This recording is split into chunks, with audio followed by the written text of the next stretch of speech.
Shalom, I'm Chris. This is our final chapter of Genesis along the Talmidim way.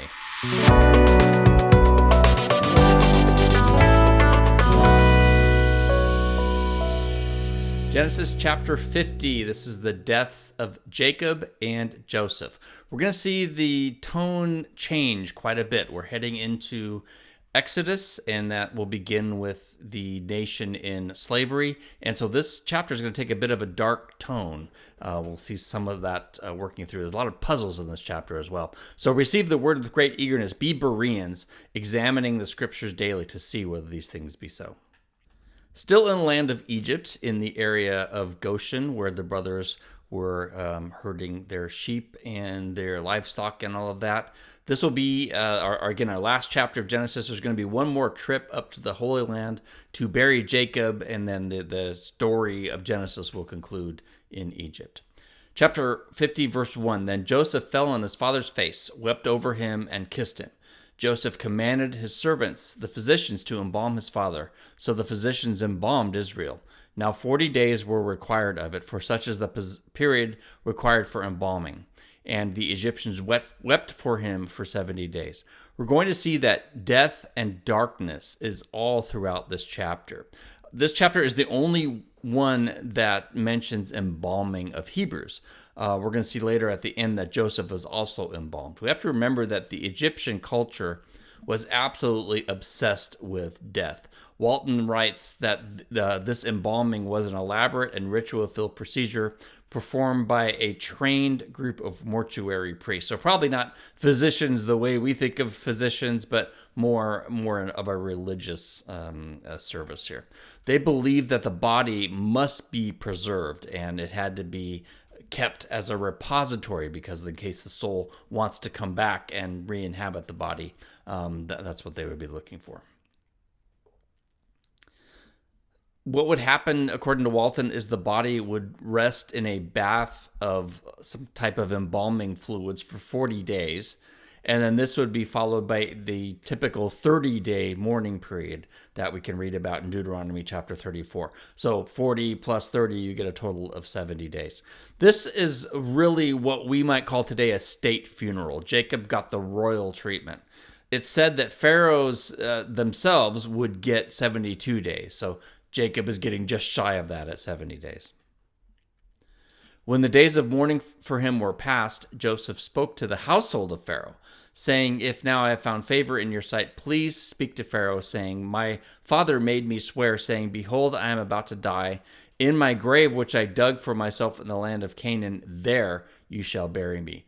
Now then, please let me go up and bury my father, then I will return. Several things are out of place in this chapter, and you can just feel some tensions that are really carrying us through. And again, we have this sense of foreboding, as if anticipating the hardships that are going to happen as we begin Exodus. So first oddity here, Joseph and Pharaoh were on great terms. So why doesn't Joseph approach Pharaoh directly? There's several suggestions. One is that perhaps the Egyptians had similar rules, such as the Jews do even to this day regarding touching a corpse that rendered you unclean. So since Joseph had just wept over and kissed Jacob, who had died, he was not in a ritually clean state and could not approach Pharaoh because of his uncleanliness. He also may have been unshaven, unkempt, whatnot, kind of disheveled, and so not in a state where he could have an audience with Pharaoh. Now, another possibility is that this Pharaoh, this is the one who loved Joseph, maybe he was also nearing his end, and he was not in a position to receive visitors. That's one option. A third option is that the Pharaoh that loved Joseph had passed, and this is now the Pharaoh who knew not Joseph that we read about in Exodus chapter 1, or in some other case, not the same Pharaoh that had showed Joseph tremendous favor. He won't give an audience directly to a Hebrew. Ultimately, this Pharaoh will let Joseph go to Canaan, but only with a team of chaperones and other observers to make sure he comes back. So we see these speculations here. Another oddity is, why does Jacob take credit for something Abraham did? The word for dug here is the word for, it means cut. It's karat. It means to cut a covenant usually. And so because you often signify a covenant by cutting an animal. You get this word for cut there. So, is Joseph embellishing the story here, or did Jacob really say this and it wasn't just recorded? We just don't know. We do know that what is about to happen to the Israelites is that many of them are about to suffer and die in Egypt. So they're basically in their coffin, if you will, in the land of Egypt. Pharaoh said, "Go up and bury your father as he made you swear." And then kind of that's all we get, right? He's likely answering through his messengers, and he gives not a very warm answer here.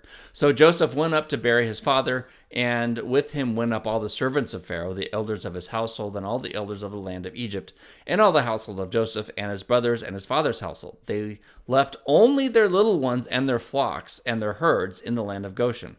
Chariots with teams of horses also went up with them. It was a very great company, or some translations say it was a great army. A couple of ways to look at this, again, taking on who the Pharaoh might be.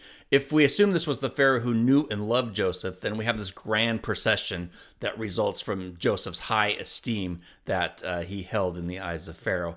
And again, just as when he went up to Egypt to fetch Jacob, this Pharaoh knew wherever Joseph was, that area was going to be blessed. And so this Pharaoh did not want him out of sight for very long. So they would see leaving the little ones was incentive for Joseph to come back to the land of Egypt. Now, in contrast, if this is a different Pharaoh, then the Pharaoh may have had other reasons for wanting to make sure Joseph returned, maybe not so charitable. We're going to send all of my chaperones with you, so we're going to keep an eye on you and make sure you come back. So depending on who you think this Pharaoh might be, a number of different interpretations could apply. When they came to the threshing floor of Atad, which is beyond the Jordan, they mourned there with a very great sorrowful lamentation, and he observed 7 days of mourning for his father. Now when the inhabitants of the land, the Canaanites, saw the mourning at the threshing floor of Atad, they said, "This is a grievous mourning for the Egyptians." Therefore it was named Abel Mitzrayim, which is beyond the Jordan. So interesting. What are they doing on the other side of the Jordan? If we read the phrase as beyond the Jordan, usually it means on the east side of the Jordan. So the problem is that Egypt to Hebron, you can see on the map, is a straight shot. There would have been no need to go all the way around. But from this perspective, it appears that they went on into Edom and Moab and then crossed over. And so that's kind of curious why they're doing that. So why might this be? Some exceptions are maybe the original recipients of the book, wherever they were and whenever they received this, and whoever they were, maybe they were outside of the land somewhere to the east. In that case, across the Jordan, if they're east of the Jordan, then across the Jordan would be going west. So maybe they did stay west of the Jordan the entire time. We do see this phrase, Eber Yardin. It occurs in Deuteronomy 11:30 and 31, when the speaker is in fact on the east side of the Jordan and referring to points west. And so it came about when the Lord your God brings you into the land. When you are entering to possess it, you shall place the blessing on Mount Gerizim and curse on Mount Ebal. That's near Shechem, which is where Joseph is going to be buried. So it's kind of interesting that we're bringing this passage in at this point.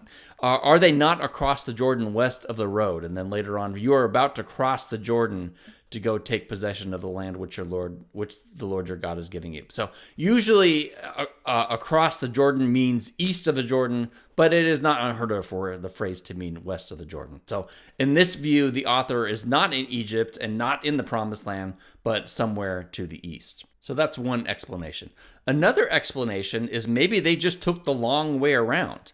The territory of Egypt was quite large. I'll have a map on that on the next slide. And perhaps they wanted everyone in the land to pay their respects. So they started in Egypt and then stopped on the east side of the Jordan before entering the Promised Land. What you see on your screen is a map of President Lincoln's funeral procession from Washington, D.C. to Springfield, Illinois in 1865. And you can see it, they didn't take a straight line from Washington to Illinois. They wanted as many mourners as possible to participate in the I won't say festivities in the funeral. So maybe we have this going on with Joseph too.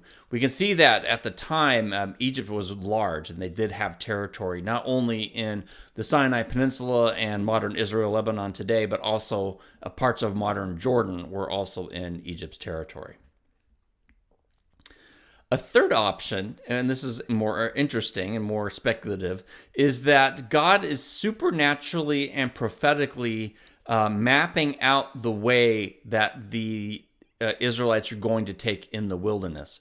So they're carrying the bones of Jacob, and some speculate that they're taking the same route that Moses is going to take when they're carrying the bones of Joseph from Egypt into the Promised Land. So that's one thought there as to why we have this Abel Mitzrayim beyond the Jordan. Verse 12, so his sons did for him as he had commanded them, and his sons carried him to the land of Canaan, buried him in the cave of the field of Machpelah opposite Mamre, that's Hebron, which Abram had bought along with the field as a burial site from Ephron the Hittite. And after he had buried his father, Joseph returned to Egypt, he and his brothers, all who had gone up with him to bury his father. Now we have another oddity. When Joseph's brothers had seen that their father was dead, they said, what if Joseph holds a grudge against us and pays us back in full for all the wrong which we did to him? Have they really not figured out that their brother operates by a different moral code than they do? Apparently they hadn't. So can you feel this chapter really descending into spiritual darkness? So they sent instructions to Joseph saying, your father commanded us before he died, saying, this is what you shall say to Joseph, please forgive, I beg you, the offense of your brothers for their sin, for they did you wrong. And now please forgive the offense of the servants of the God of your father. And Joseph wept when they spoke to him. Then his brothers also came to him and fell down before him and said, behold, we are your servants. Very curious that just as Joseph did not go directly to Pharaoh, his brothers initially don't go directly to Joseph here. It's pretty odd. We don't have any record of Jacob ever saying this, and it does seem out of character for Jacob if he had this request not to bring it directly to Joseph. I mean, they were tight, they were close. Joseph was his favorite. So why are the brothers making this up, or really what's going on here? So we've got this another episode or sense of foreboding and darkness in this chapter. This is a very odd request, and it broke Joseph's heart. So notice he wept. Joseph wept, just like Jesus wept. And they repeat the pledge, behold, we are your servants. They said the same thing when the silver cup was found in Benjamin's sack. They said, we are your servants. And the irony of this episode here is that within a generation, they will all become servants in Egypt. But Joseph said to them, do not be afraid, for am I in God's place? As for you, you meant evil against me, but God meant it for good in order to bring about this present result, to keep many people alive. So therefore, do not be afraid. I will provide for you and your little ones. So he comforted them and spoke directly to them. This identical phrase, am I in the place of God, was used in Genesis chapter 30. Only note the difference in Jacob's tone compared to Joseph's. Genesis 30 verse 2, then Jacob's anger burned against Rachel, because Rachel's saying, why don't we have kids? And Jacob said, am I in the place of God who has withheld from you the fruit of the womb? So he's kind of blaming God for Jacob and Rachel's barrenness here. Joseph doesn't have that tone, but it's the same words, but very compassionate here. You'll hear the term 50-20 vision, and it refers to this verse. This refers to Joseph's outlook in Genesis chapter 50, verse 20. And this needs to be our attitude also. As for you, you meant evil against me, but God meant it for good. When bad things happen to us, and they will, we need to shrug them off. There are few things that are more powerful as a witness of our relationship with God than when we praise God when everything around us is falling apart, right? When the world says, you shouldn't be praising, you should, as Job's wife says, curse God and die. Not terrible advice there. But when we're praising God, when things are falling apart around us, then that really gets the attention of the folks around us. Joseph here rejects their offer of servitude, just as, interestingly enough, the loving father rejects the prodigal son's offer. And he says, I am no longer worthy to be called your servant. Treat me as one of your hired laborers. But the father said, quickly, bring out the best robe and put it on him. So you got to love the theme of the robe that has been running all through Genesis. We picked that up again in the prodigal son story. So he's going to come back to this concept of comfort and talk about protection again at the end of his life, and we'll see that in a few verses. Now Joseph stayed in Egypt, he and his father's household. Joseph lived 110 years. Joseph saw the third generation of Ephraim's sons and also the sons of Machir, the son of Manasseh, who were born on Joseph's knees. 110, his age is going to be mentioned twice in the next couple of verses. It's interesting that Joshua, who will carry Joseph's bones to Shechem, will also live to be 110. So interesting. The one who led them out of the promised land and the one who will lead them back into the promised land both live to be 110. Joseph lived to see his great-great-grandchildren of Ephraim and his great-grandchildren by Manasseh. Now the closing passage in the book of Genesis. Joseph said to his brothers, I am about to die, but God will assuredly take care of you and bring you up from this land to the land which he promised on oath to Abraham, to Isaac, and to Jacob. Then Joseph made the sons of Israel swear, saying, God will assuredly take care of you. You shall carry my bones up from here. So Joseph died at the age of 110 years, and they embalmed him and placed him in a coffin in Egypt. Now, pause for a second. Feel the darkness of this passage as we close out the book of Genesis. There are several out-of-place things that we can look at, but I think it's worth noting here that this is the first mention of the phrase Abraham, Isaac, and Jacob in a single sentence, right? A phrase that we're so familiar with, it's interesting that it only occurs this one time in the book of Genesis. It will be repeated later throughout the rest of the Bible, but only one time here in Genesis. Now let's look at some of these things that are out of place. The first one, why does Joseph feel the need to repeat, God will assuredly take care of you? So what is going on here? Why are they afraid? Had God not provided for them through the famine, right? Didn't they learn anything by the ordeal they've been through? And so kind of what's going on here? A second oddity, Joseph does not request to be buried with Jacob, Isaac, and Abraham in Hebron. In fact, he doesn't specify the location at all. We're going to see later that Joshua will carry Joseph's bones to Shechem.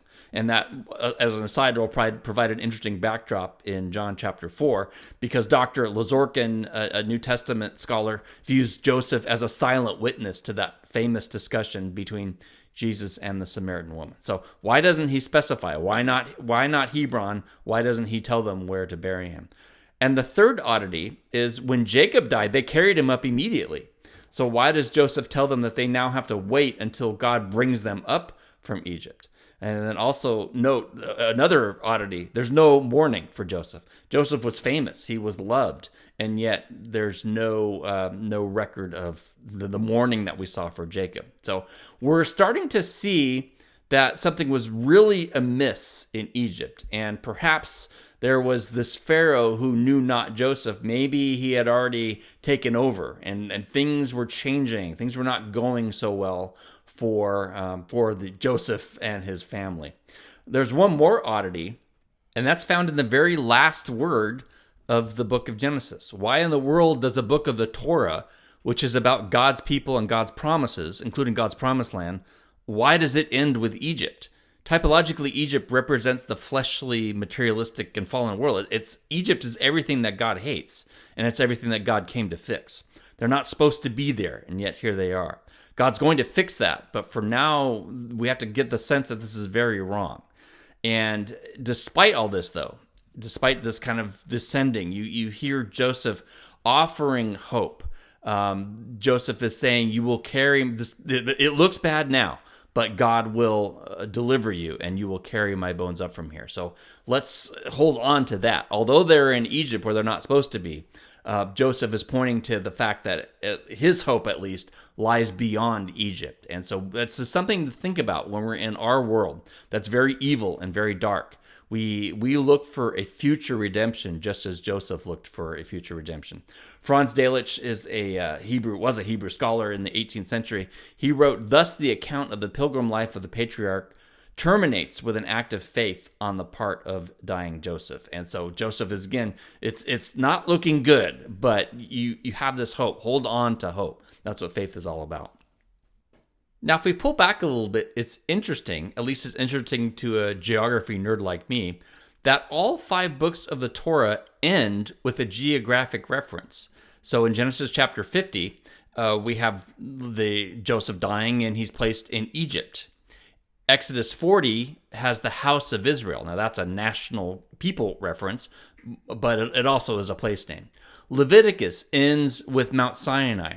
Numbers ends with by the Jordan opposite Jericho. And Deuteronomy, again, ends in Israel, also a people reference, but they're about to enter the promised land. So I think it's interesting that these words appear to tell the story of their journey. They're about to become slaves in Egypt. Then the nation of Israel will meet with the Lord on Mount Sinai. So they'll be freed and then led by the pillar of fire and then led on to Mount Sinai. Then they will conquer their enemies in Jericho, and they will possess finally the land of Israel, which is their inheritance. I think that mirrors our journey quite a bit. So before the Spirit makes himself known to us, we're slaves to sin. Then the Lord will send his Spirit, and here it's typified by the pillar of cloud by day and the pillar of fire by night. With us, he sends the Holy Spirit to work on us and get us to confess and bring us to the place where we want to go about the task of being disciples and becoming overcomers. And that's Mount Sinai, right? Matthew 28:20 says we need to learn to obey all that Jesus commands. And so just as Jesus ascended the Mount of Beatitudes, so did Israel ascend Mount Sinai, and Moses ascended Mount Sinai. So we've had that kind of a middle ground of where we're just learning to be disciples. Then after that, it's all about dealing with the world around us. We have the enemies that are in the land that we need to dispossess, that are trying to rob us of our blessing and our promises. And then finally, all of that will lead to our inheritance in the age to come. So just as the Israelites, ultimately, it took them a while, to a lot of hard work, a lot of battles, but they ultimately possessed the land of Israel. We too, if we persevere and keep the faith and don't compromise, we will possess our inheritance in the age to come. I think that's pretty neat. Whenever a book of the Torah is finished in the synagogue reading, the congregation will shout in unison, "Chazak, Chazak, v'nit chazek." And that means, be strong, we will strengthen each other, or we will be strengthened together. In the Jewish commentary that I've been using, this phrase actually appears in Hebrew at the end of Genesis 50, as you can see in the picture. So I love that encouragement. Let us be strong and remember that God takes care of the sons of Joseph, and he will take care of us. And so let's keep that in mind as we go through our struggles and everything that Joseph went through. Let's always try to have that Genesis 50:20 vision of seeing what man and humankind means for evil. God will use that for good in our life. So next time, we'll reinforce these key lessons. We'll take a higher level summary view of the book of Genesis before moving on to the book of Acts. And so we'll see you next time for our final session in the book of Genesis.